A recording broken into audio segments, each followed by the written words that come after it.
There may have been one or two clues in there. Maybe. All right, so I'm going to ask a few questions, and then we're going to open it up to you guys. But first, I get to be in control for just a short amount of time. So let's start with Alex. Alex, I'm going to steadfastly ignore all the stuff we just saw, and I'm going to ask you a question going back to the beginning of Gravity Falls. I have no idea what he's going to ask me. We're discovering this together. So, when I came on board, you definitely already had Dipper and Mabel kind of figured out in your head. It seemed like throughout the show, obviously, Alex is the arbiter of what's right, what's for characters, what's wrong for the characters. But I'm curious, when you were starting to develop the show, whether you ever made what you would now consider a misstep with Dipper and Mabel in the early parts of the show. Wrote a scene that felt wrong. That's a hard question. You mean in the actual show that aired, or like in the pilot? Either one. Either something that you did that never saw the light of day, or something that actually made it on air that you look back on now and go like, that's not really Dipper. That's a very really vulnerable question. Yeah, gosh, I feel so exposed to Hey, tell us all your mistake, Alex. What mistake did you make? You know that show you love? Well, here's something bad about it. I mean, so much, a television show, it has to be, even if you have everything planned out from the beginning, it has to be organic. You discover the characters as you write them, as you cast them, you hear the voices, you realize, oh my gosh, they should act like this, they should say that. I think possibly, and I don't want to say too much because I don't want to give anything away, but I think probably one of the characters who changed the most from concept to screen was, Bill was a character that always existed in my mind as part of the show, but we didn't know what he was exactly. Like, I envisioned originally that early on in season 1, Dipper would have some dreams, and he'd be, dreaming about Wendy, or whatever Dipper dreams about. And in the middle of that, they're dreaming about Wendy, dreaming about people giving him compliments for looking cool and tall, or whatever he imagined. And then this little triangle would show up and just start screaming conspiracies at him. Just start, like, chemtrails, watch out for them! 9/11, I have a secret! Don't eat salami, it causes brain damage, bye! And would just disappear. And Dipper would wake up in a cold sweat, and there would always be one clue. It'd be like, look under your floorboards, bye! And then, like, Dipper would look under the floorboards, and there'd be nothing there. And it would the thought was just that he would annoy Dipper multiple times throughout the season, but never actually do anything. Like, I was just like, wouldn't it be great if Dipper was being literally tortured for no reason by this interdimensional being? But then as we kind of progressed in the show, we realized, well gosh, for a character who wants answers so badly, to interact with a character who has all the answers and won't give them is just such a great, frustrating area, and he should be more important to the series. And so we just we kept the character in the back of our heads until near the end of season 1. We said, okay, it's time. We'll have them literally confront him inside Stan's mind, make it much bigger and bolder. But it definitely, he's more of a big deal than I originally imagined. Wow, very excellent answer. All right. Kristen, I'm going to ask you what mistakes you've made in your life. Please detail them. No, she's never made a mistake. My question for you. No regrets! All right. Good to know. Then I'll ask you this instead. I'm just curious what you were like when you were Mabel's age. What were you like as a 12-year-old girl? Or Dipper's age. Neither one. You choose. Boy, I know that I had a lot of crushes, unrequited crushes. I definitely had braces. I was writing a lot of stories and poetry. I know this because I was at home last weekend and I cleaned out my childhood closet and it's just stacks of notebooks of poems about orphan girls.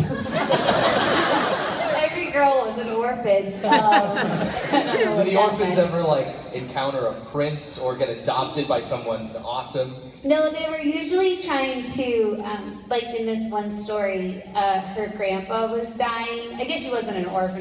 This one, her grandpa was dying, and he was kind of an orphan in the making. Yeah.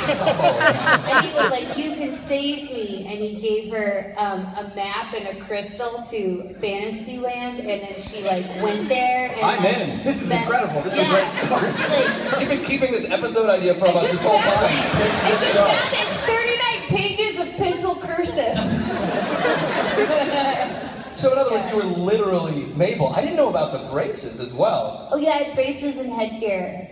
I had all of it. Did you have to wear the headgear during the day or only at night? Only at night. Okay. That actually ties into Rob's earlier question. One of my earliest drawings of Mabel had headgear. No. I considered headgear, and then I was like, I think I want to see her face, though. I feel like for a cartoon character, it's important that their face is not covered in metal, unless it's Good like... choice, good choice. She's just Bane. Yeah. The original Bane looked exactly She's like originally Bane. Bane. Same voice, too. She used to be the daughter of Bane.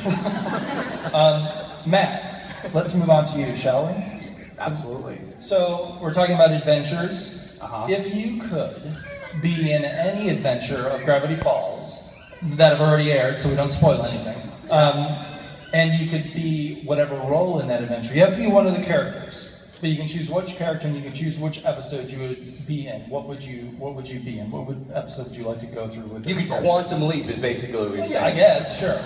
Nobody I mean, does this is a that. very narcissistic answer, but I think I would pick Double Dipper. I mean, how fun would it be to hang out with clones of yourself? I mean, you would just learn so much. That is a narcissistic answer, but it's Matt Brawley. Was that one of your first episodes you boarded on season 1? It's definitely one of the favorite episodes that I boarded.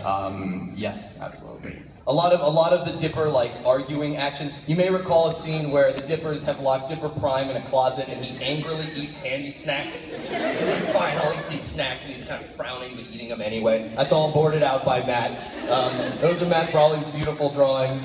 Appreciate that.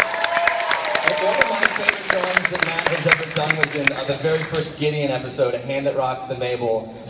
He boarded the scene where Dipper breaks the news to Gideon that Mabel's creeped out by him and does this like, just kind of creeped out by you, man. And he does this, fingers together. He does this like, fingers cool, together like, man. she's not into you. Yeah. Like, We're cool, right? Just like has that perfect acting. So you would go in Double Dipper. Yeah, Double just Dipper so it that you up. could like. You could relate to yourself. Definitely. And then murder yourself. Yeah, exactly. I mean, so it's not really narcissistic, it's self-loathing if you think about it. I mean, it's a horror story, It's right? it's a horrible answer, is what Alex is trying to say. It's the worst answer you could give. I think, Well, I stand by it. So. Kristen, if you could live through any of Mabel's adventures, is there one that jumps out at you? Well, yeah, the cloning of the boy band. I would take the New Kids on the Block and I would make 100 Joey McIntyre. Every generation has a. I actually, speaking of, I want to mention just for all your Aged information. myself, guys. New Kids on the Block was a band before One Direction, and before In NSYNC. between That's that was how old I NSYNC. am. Yeah. I want to just mention at the moment, my twin sister Ariel, who Mabel's based on, is here in the audience. Stand up, you people, wave. She's wearing the NSYNC t-shirt right now. That's probably the episode Ariel would quantum leap into. What about you, Hirsch? You know you want to answer this question. I'd probably quantum leap into Dreamscapers and be Bill. Whoa. I knew you'd pick Bill. Because it's fun to mess with people. Rob, if you could do it, where would you leap? Ha! I'd leap into Mabel's Guide to Fashion at East Stand so I could wear all that cool cat facing that you Wow. make Hey, we can make this dream come true, right? If anyone's got this makeup, meet us afterwards. No quantum leap required. That will not be hard to complete that fantasy at Comic-Con. Do you have a question for the mystery box? No, except for what is inside of you, mystery box? I don't hear. I think I hear a heartbeat. Wait, before we do that, I don't know. Do you want to reveal it, or what do you want to? Well, I have one more question for you. No. Oh, you one more? One more question for you. All right. Please detail all the secrets revealed in Tale of Two Stands and any other secrets that will be about Gravity Falls going forward for all time and into the future forever. Please. Did you get a question from the audience? Yes, I was paid $50 to ask that question. That's $50 from the audience. Alas, I cannot answer that question, Rob, which I think you of all people would know. It's true, I know that. We are here mainly because we want to answer your guys' questions. However, as Rob's question illustrated, we can't. If you ask like a series canon question, like what happens in the future specifically, like we can't answer. Like if you do that, Mabel will just appear and just say la la la and plug her ears. Like that's the answer you will get. If you want to hear that, feel free. But I would, I feel like making a little announcement, not a big announcement, but a little announcement for you guys. I have it written down exactly. I think I'm gonna tweet it at the same time that I announce it for you guys. I have no idea what this is. Nobody. I don't discuss my plans with these guys. It's all. It's all. Very sad. Okay, wait 1 second. Stand by. Talk amongst yourselves, everybody. How's everybody's Comic-Con so far? Thank you so much for waiting so long to see us. Appreciate that. What was that? I don't. Again? Something planned. They want to suck your face? Oh, you're their fae. It's the new term for like favorite. Oh, it's kind adorable. Of, yeah, like B-A-E. Fae. Let's see. All right, I got this. Oh, while we're waiting, I think we want anybody who's in costume, if you can, to linger behind when the panel's over. We're going to take some kind of. We want to take some costume pictures. Yeah, you guys look great.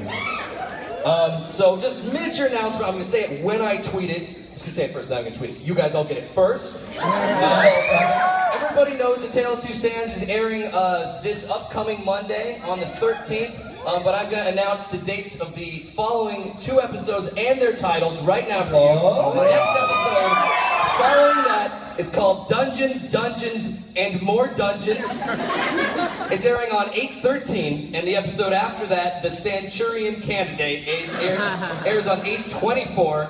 That's 2 next month and 1 this month. So I'm pressing tweet. You know first, everybody. Gravity Falls is coming. Pretty soon. You don't have to wait another 4 months. Shh, quiet. Let them know. They're used to it. So I think it's time to go to We're going to questions. go to Q&A from the audience. Open the floors. Oh my word! One more thing I'd like to mention. One more thing I'd like to mention before we go is that you can ask questions to me, Rob, tweet. You know first, everybody. Gravity Falls is coming. Pretty soon. You don't have to wait another 4 months. Shh, quiet. Let them know. They're used to it. So I think it's time to go to We're going to questions. go to Q&A from the audience. Open the floors. Oh my word! One more thing I'd like to mention. One more thing I'd like to mention before we go is that you can ask questions to me, Rob, Matt Brawley, Kristen Shaw, or if you feel so inclined, for the first time ever, you can ask a question to Mabel herself.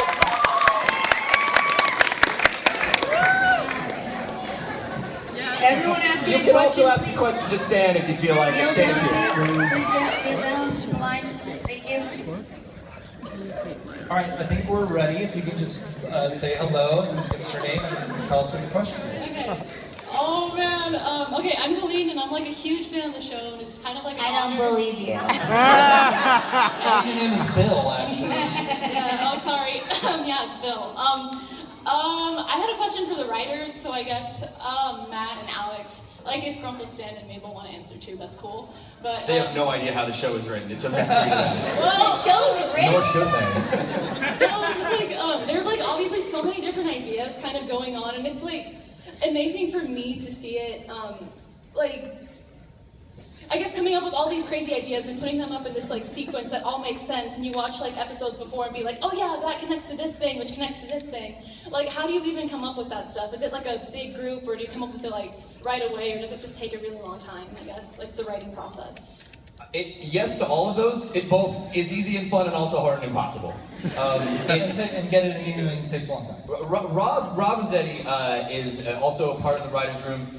He's sort of been occasionally, Mabel's reaching for water, slowly. Oh, it's thirsty. Sorry, Mabel. She's going to do a whole ventriloquism routine for you guys.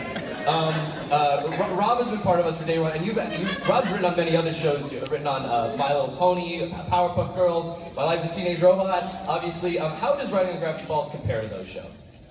Oh, it's so much better. No, it's all the same. I mean, the one thing on Gravity Falls that we have, which we don't have on those other shows, is, as you know, a big story, continuity. So it's just. What's Mabel? Mabel, I'm trying to answer the question very seriously.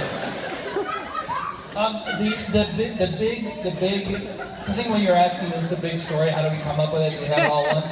No, we don't have it all once. We usually we'll have 1 or 2 or 3 pieces we'll maybe have a few pieces into the future, but those pieces might change. We also have the convenience of rewriting stuff before it airs after it's come back from overseas. So we've just been kind of trying to figure stuff out as we go along. We have, I mean, a bunch of things. Just so you know, at one point, Gideon was supposed to become mayor of Gravity Falls. That was part of the big, the big. Stories change a lot. Stories change. There's a few tentpoles. When we started the show, we knew what was revealed at the end of the previous episode. We knew about Grunkle Stan's secret sibling. We knew who the author of the journals was. We knew approximately what the beginning, middle, and end of the story was. So I think it's really important when you craft a mystery, start with a few things that you can actually solve. Like, don't ask questions at the beginning that you don't know the answers to, because then you gotta like Shyamalan it at the end. Like, try to actually figure it out, but at the same time, like, we try to allow ourselves the organicness to, as we're going and learning, say, you know what, we can adjust our idea because we just discovered we love this character more than we thought, or we just discovered something new. So it's partially rigid, partially organic. So I hope that answers your question. Thank you so much. No problem.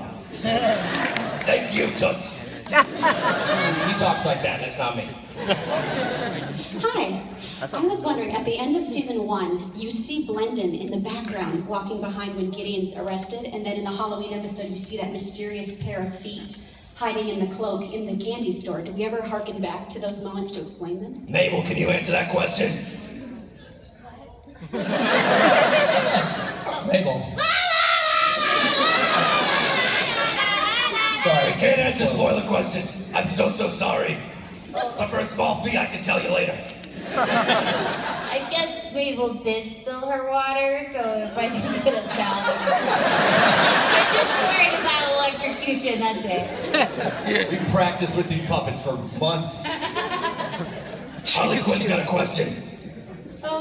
I know that trust is such a central issue in the show, like on like a central theme, and I know that trust is probably going to be affected in the future. How is that, or what is the standpoint of the relationships between the characters as it is right now? I think every character in the show has a different relationship to how trusting they are. So if you just look at the main cast, Grunkle Stan doesn't trust anybody. He's very guarded. Dipper doesn't trust anybody unless they earn it. And then you've got characters like Mabel and Seuss who just, their first impulse is to love whoever they meet. They see everyone.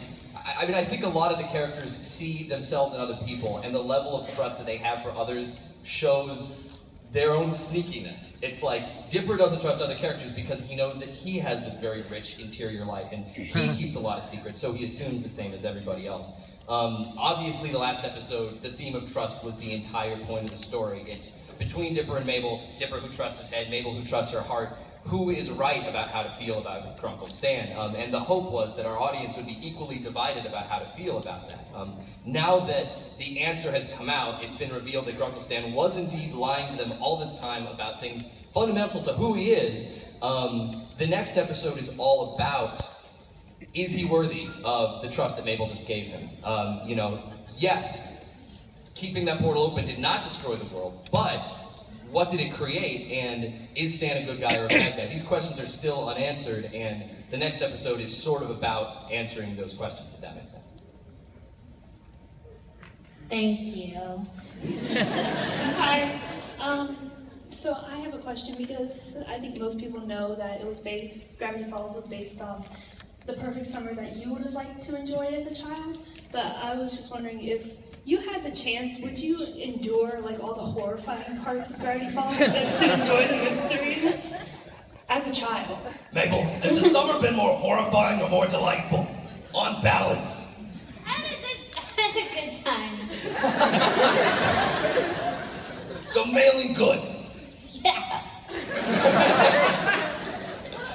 I mean, me personally, gosh, I don't think I could go through what Dipper's gone through. I mean, if you remember, he once jumped off a cliff 100 feet, bashed face first into glass to punch a child in the face.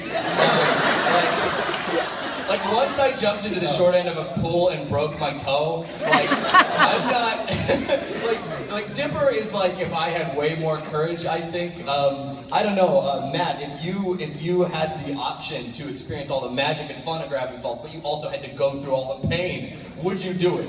Well, I think the really important question to answer is, am I animated or not? 'Cause if I'm animated, I'd say heck yes, but if not, I think I'm gonna pass. Yeah, that's actually a great qualifier. Let's say you are animated. Then heck yes. All right, who's next? Hi. Howdy. Grunkle Stan, were you ever going to tell the twins about your brother before the whole portal thing happened? Yeah, you know, I'll continue. Alex, how many voices do you actually do? And, well, I forgot the third one. Grunkle Stan does all the voices. He's actually puppeteering me right now. So he's the voice of Bill. He's the voice of McGucket, Bill, the gnomes. For Grunkle Stan, I think Grunkle Stan would probably say, yeah, you know, I was planning on telling them eventually. Maybe when they were both 50 and I was obviously 180 or whatever, I would tell them then, but it all happened way too soon. Will we ever see their parents? Hey Mabel, will we ever see Dipper and Mabel's parents?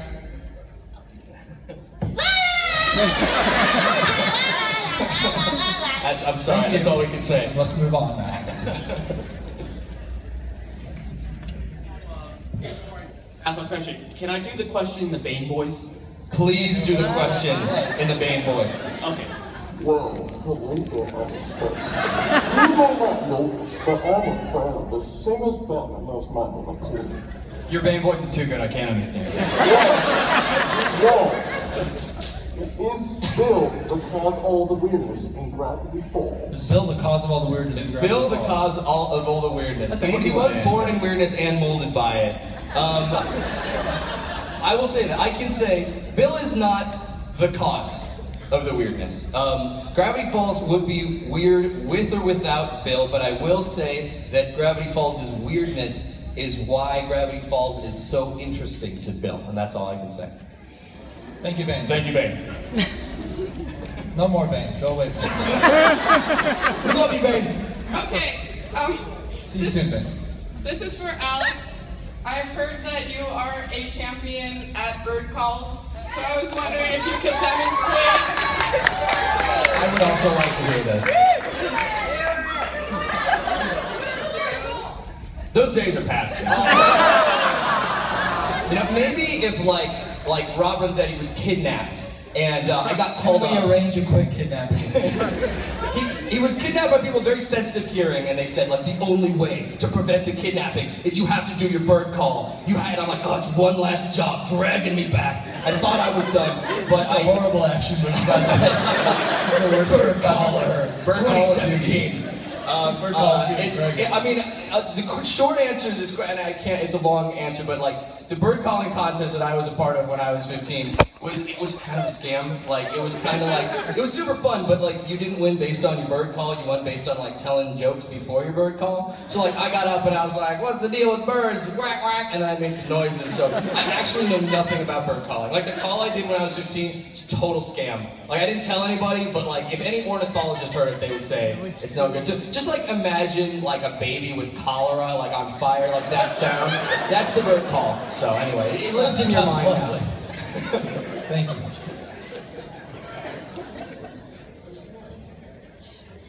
Hello. Hello. I have a nitpicky fan question because this Uh-oh. is the Those are kind the of best show that times. encourages that. Oh, yes. Matt probably might have the answer to this one. Okay, let's hear it. Sock opera. Love We it. have an open-ended deal. Dipper keeps his end of it, Bill does not. And this is a series that has very much established that a deal has to go both ways. Do we still have Bill owing Dipper a favor? Is that something that just got overlooked? What's the deal with that? Well, Mabel, I think you know what to do. I'll say this about Bill. Bill likes to play tricks, Bill likes to hide clues, but Bill also likes to screw people over. I will say that he doesn't necessarily have the code of honor you might hope. That's all I can say about that. Thank you for being nitpicky, though. We appreciate it. We are nitpicky, too. I got another nitpicky fan question. Oh boy. One of the things I love about the show is all the little things that you hide in the background, especially in the Mystery Shack itself. And what I want to ask is there any significance in the show with the Masonic symbolism of Grunkle Stan's fez and the Shriner banner seen in the back wall of the Mystery Shack? I think we're at the point where I'm allowed to answer that question. Yeah, I mean, the only significance is that, like, for some reason, like, when I was in high school, I just became obsessed with Shriners.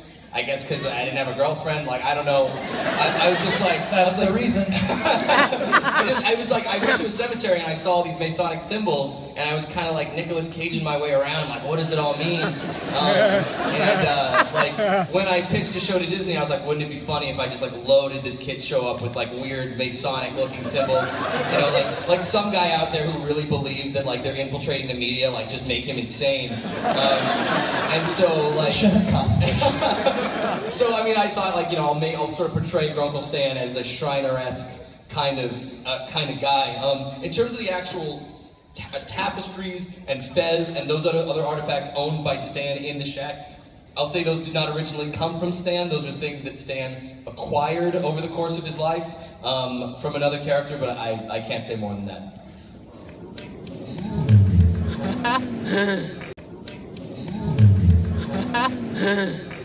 Hi. Hi. Hello. Okay, my question is for both, well, I guess it's for all. And we'll all answer at the same time. By the way, I love your Mabel sweater. Does everyone see your Mabel sweater? Yeah. That's amazing. Yeah. Applause for you for that So, Bill Cipher is definitely going to be returning to Gravity Falls. What is going to happen when he returns? He's just a crop circle. That's all he does. Listen, he's just a crop circle. I won't make you yell anymore, Mabel. Sorry, we can't answer that. We can't really say what's going to happen. I mean, the only thing He I will can be up possibly to more say mischief. is Bill gets away with whatever he can. Bill is that guest at your party who will, like, eat the chips and then pour the dip on his head and then punch a hole through the wall. Like, he will dress the dog up in a little suit and make it talk. Like, he just does whatever pops in his head. Horrible guests at your party. He's an awful guest. So the next time you see Bill, Why did you invite him? he invites himself. He is entertaining. The next time you see Bill, he will cause chaos because that's what he does. But I can't say more than that. Thank you. I made her sweater, by the way. Oh, congratulations. One of the things that I love about the show is being able to watch it with, it's a family show. And this is a question for the three of you, in the sense that, is there a process where you're writing for the entire family, adults and children, or was that just a happy accident and it just keeps being a happy accident? Well, I'm curious. I mean, we mainly write this show for ourselves. We just say, what is funny to us, let's do it. But we never get to see the show new. So we don't know how it hits people until they tell us. I'm curious, Kristen, when you, like, just first read scripts of the show, like, saw the audition sides, like, did you get, like, did you think, like, oh, there's some far out jokes here, this is weird? Did you think, like, oh, this is totally fine for kids? Like, how did it feel just coming out of the blue like that? I just thought they were just well-written stories, and I just loved the characters right away. It is one of those things where I didn't put an age range on it. Like, I just wanted to read the next script, and I couldn't wait to. And that's what we want. Like, we feel like if you tell a good story, it doesn't really matter kind of the texture you drape on it in terms of age-wise, like, as long as the story points are compelling, people will enjoy it. Like, that's what, like, Kristen's answer is, like, my dream answer. Like, that's what I would have hoped she would have said. Thank you. Was there ever a joke you read where you're like, we're doing too much? Like, did you ever see a bit where you thought we were, like, breaking the rules or, like, gonna give kids nightmares or anything? Sure. I do think the show pushes the edge a little bit, and I think that's good, and I think, obviously, you guys can take it. But it is really scary. Our theory is that kids are way smarter than anybody gives them credit for. Like, yes. I think you should never write down the kids, and I think any show that does that is making a mistake. There's this misunderstanding in media that, oh, kids will watch anything, and it's like they're mistaking the appetite for, like, yeah, kids will watch anything just like a hungry person will eat anything, but they will, like, sing the praises of and love something that you make good, like just because people love to consume doesn't mean they wouldn't prefer something amazing, and so we try to do the best thing we can. I mean, Matt, do you ever think, oh no, to think of the children, or do you just think, I'm trying to make something I like? No, absolutely not. And I want to add that thematically the show is about family. So it's great that you can watch it with your family. Like, this is the perfect show for this message and this audience. Like, that's how I feel about it. And if you don't have a family, that's okay too. Yeah, you can still watch it. We are your cartoon family. Consider yourself adopted kids.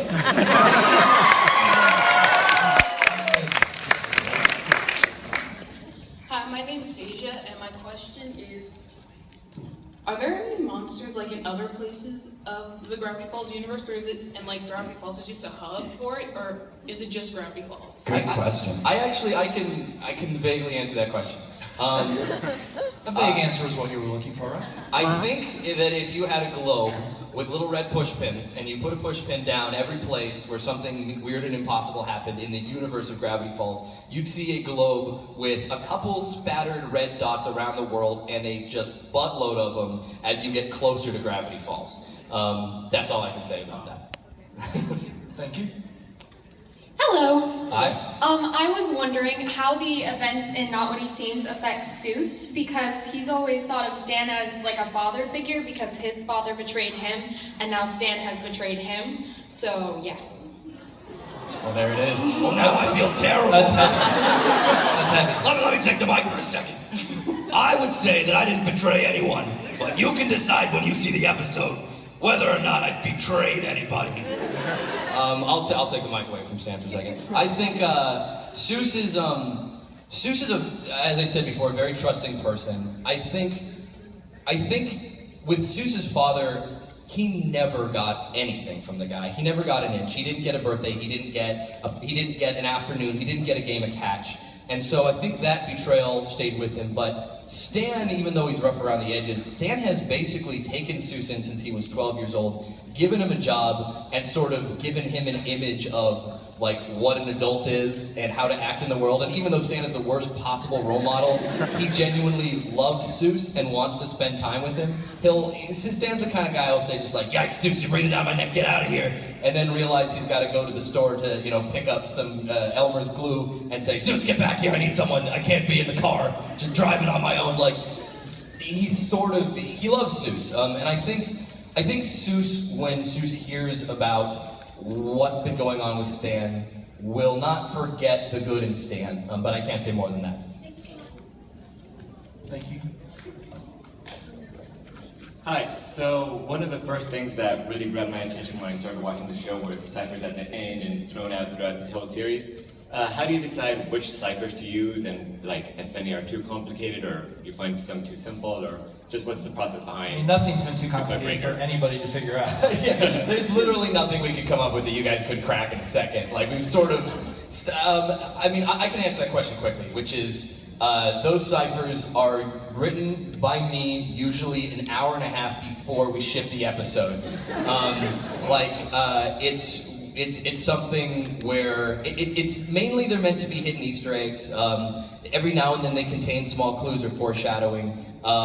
But it's not something we like put our heads together as writers. It's literally just like right before it's over, like, here's a crazy clue, here's a hint. So I wish I could say that like there's like a brilliant process behind it, but no, it's whatever pops out of my head right before the show is due. I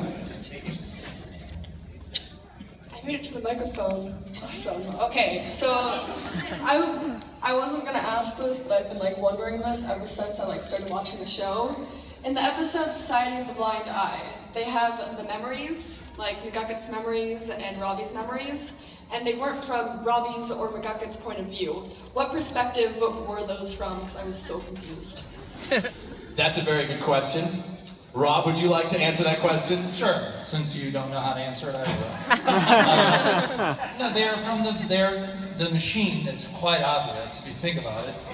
There's someone recording them. They are recounting the memory that disturbs them. The machine records them, giving that memory, and as it's recording them giving that memory, the memory is taken out of their head. So basically, it just looks at you and says, "What do you want to forget?" You tell them what you want to forget. It records it, and it gets rid of it for you at the same time. So the canister is a spool of memory / videotape. Yes, of course. They can record both. Of course.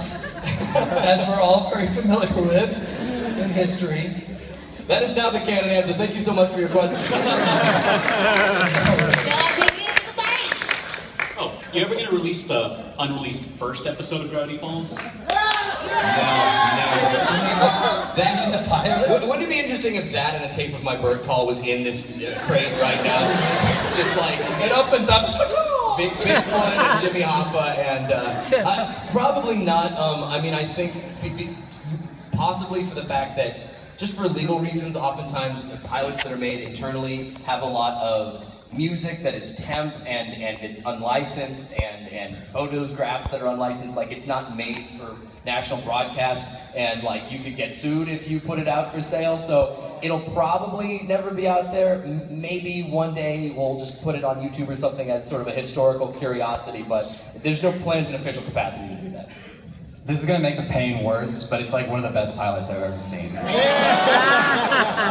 you guys have seen it. You've seen the first episode. That is the official version of that story. It's like a short version of Tourist Trap with the gnomes. It has a similar story. I will say one difference in that original pilot is that Justin Roiland, who is Rick and Morty and Blended, in the original Gravity Falls pilot, Justin Roiland plays the king of the gnomes. And this was before he was Lemongrab, and he's basically doing the Lemongrab voice. He's just like, I'm the king of the gnomes! So like that, you know. I think he screams the word impossible really loudly at some point. Anyway, thank you. All right, go ahead. Hi, my name is Keegan. I'm just wondering, since you went from Disney Channel to Disney XD, that you're able to get more freedom, or is there any real big difference from switching between channels? The surprising answer to that question is, a lot of people see like, whoa, season 2, what? Bleeding taxidermy heads and that bunker thing, what the heck? Is this like an extra thing you're allowed to get away with? And it actually, we had no idea we were going to be on Disney XD when we wrote season 2. That's, programming is sort of its own department, and the way that when they play the episodes, where they play the episodes, is not, it's sort of a mystery to us. We write all this stuff about a year before you see it. So it was our plan to make the series have higher stakes in the second season, just because now that you love these characters, putting them in greater danger will result in a more dramatic story. So like, we wanted to push what was scary and surprising and shocking about the series, and that was our mandate, but it actually had nothing to do with the change of networks. I honestly, it's a bummer. If I had known earlier that they were going to move us to another channel, I might have tried to use that to get away with even crazier stuff. But the season was basically written before we had any idea where we'd air, so it's sort of a coincidence that it's even more terrifying than the last time. Yeah, what he said. All right, thank you. Hi. Hello. Hi. Looking around at all the fans and seeing their amazing outfits and creations, I was wondering if you had a personal favorite fan creation, and also this is like the most fun panel I've ever been to. Just letting you know. This guy's a champion! That's the best question I've ever gotten. Matt, you want to answer that? All the fan art, like all the fan stuff, it would be impossible to rank because it's all incredible. I mean, you have people making amazing costumes. You have like people making a comic strip every day. You have that guy who turns the show into an anime and puts it on YouTube. That stuff's incredible. All that stuff is amazing. Like, every one of you is doing amazing work, and we love it all. Like, there's no way to rank it. It's all great. Sorry. Matt also has a predilection towards memes. He loves the memes. Kristen, have you had a favorite fan thing? I love all the fans. I love all the fan art. That's the official answer. I think... someone made me a Mabel doll out of, I don't even know what, like, almost like cocked up hairball, but it's really delicate, and I love it to death. I got a picture of it, I put it up, it's great. Did a fan give this to you in person, or was it mailed to you? Yeah, in person, and I can't, the material, it was like fragile hair yarn. It might have been actual child hair. Even better. Favorite fan thing. There's so much stuff. I mean, I still remember when it's really weird making a TV show because it's just you and your buddies in a room and making each other laugh and having inside jokes, and then you put it up on the internet and out on television, you have no idea if people are going to care. I feel like the moment I realized, oh my god, people really care, was it's like really early in season 1, one of our fans made a Gravity Falls rap with incredibly specific lyrics to the series that knocked me and all the writers on our butts. We just couldn't believe anybody had paid that much attention, and since then just things have gotten weirder and crazier. I'm trying to think of the latest, craziest thing. This is maybe not my favorite, but it's like the most intensely crazy one I've ever gotten. I mean, it was just my birthday, and I got a binder from Russia. And it was apparently there's a fan group, like a Alex Hirsch fan club in Russia.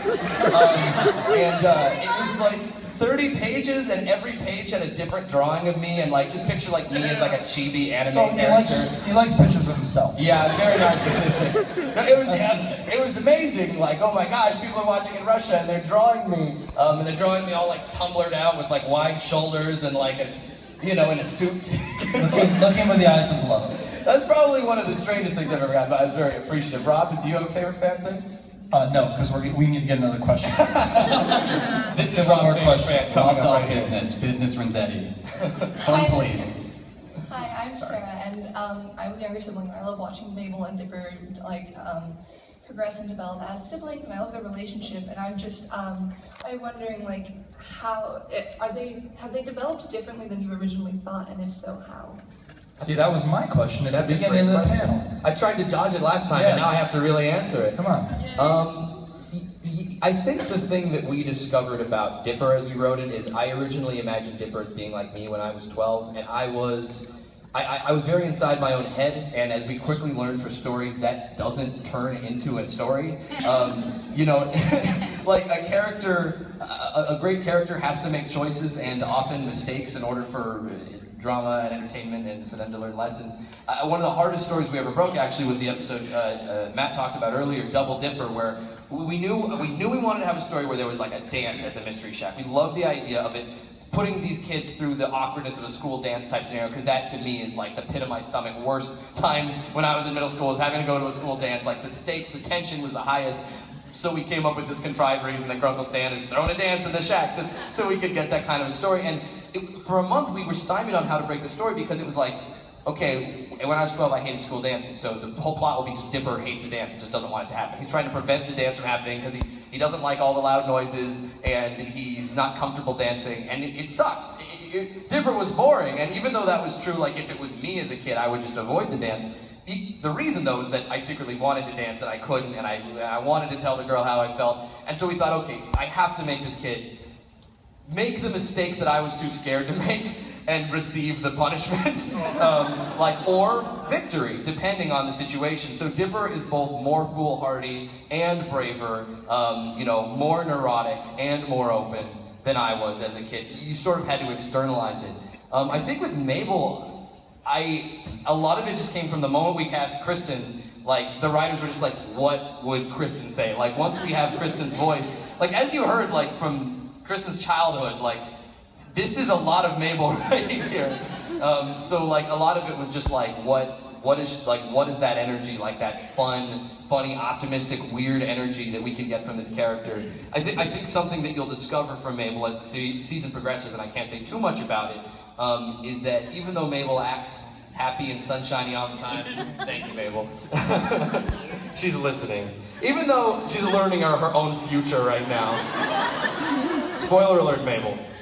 Even though Mabel acts bubbly and cute and happy and sunshiny all the time, Mabel deeply, she loves her friends, she loves her family, and it's not just a casual love, it's a very important love to her, and I think Mabel's not prepared for growing up in a lot of ways. She sees herself as worldly, she sees herself as like, oh yeah, I could go anywhere and do anything, but I think the future is a bit more daunting to her than she admits, and I think that's something that sounds like me. I think that's something that will come up. We have time for one more question. Hi, oh my god, my heart is pounding right now. Alex, you're a true inspiration to me. Really, you are. I'm an aspiring screenwriter, and I would not be going to Chapman University right now as a screenwriter if it wasn't for you. And I really appreciate that. And my question to you is, Just what do you do when you're stuck? When you're writing and you don't know what to do, whether dialogue-wise or plot-wise, or just what do you do? That's an amazing question. Writing is the hardest thing in the world, and I hate it, and I love it, and I think I honestly I have three little tricks when I get stuck. The first one is real quick. First trick, they're telling me I don't have a lot of time, so I'll tell you real fast. Trick number one is look to real life. Think of the most absurd characters that you know, either personally or politicians, people on TV, anyone that you've witnessed the way they act. Just take from life. That's trick number one. Trick number two is, like, I'll just listen to music. If I want to do a scary episode, I will listen to a soundtrack to a scary episode, close my eyes, suddenly a scene starts playing in my head. Trick number three, talk to other people, talk to my friends, talk the story out, pace back and forth, and they will start to have ideas that you could never think of. Those three will probably get you something better than what you started with. We have only time to talk about one more thing before we go. I think it's time to reveal what's in the mystery box. Yes, we have to reveal what's in the box. And that last question, in a way, is a perfect segue to what's in the mystery box. What is your question, Rob? No, that last question. That is about writing. Segue. All right, we have something here that it's not a thing that will happen right away. It's a thing that's coming. In 2016. For sale in stores. How many pages, Rob? 256 pages. 256 pages. Full of monsters. Full color. Secrets. We will be selling the canonical journal number 3 from the series, the entire story, how the author got to Gravity Falls, how we discovered all these characters. Every page you've ever seen in the show, the part where it was scribbles, is now writing. And you will learn so many secrets that will never even be in the show or never even be talked about, only if you have this book. It is coming in 2016 from Disney Publishing. It's the craziest book we've ever done. I can open it, it's a secret, what's inside? You'll have to wait. So that is coming. There will be, also, I will be signing the Dipper Mabel versus Dipper Mabel's Guide books a little bit later. I tweeted, does anyone know where that signing is happening? Shouldn't you know where? I should.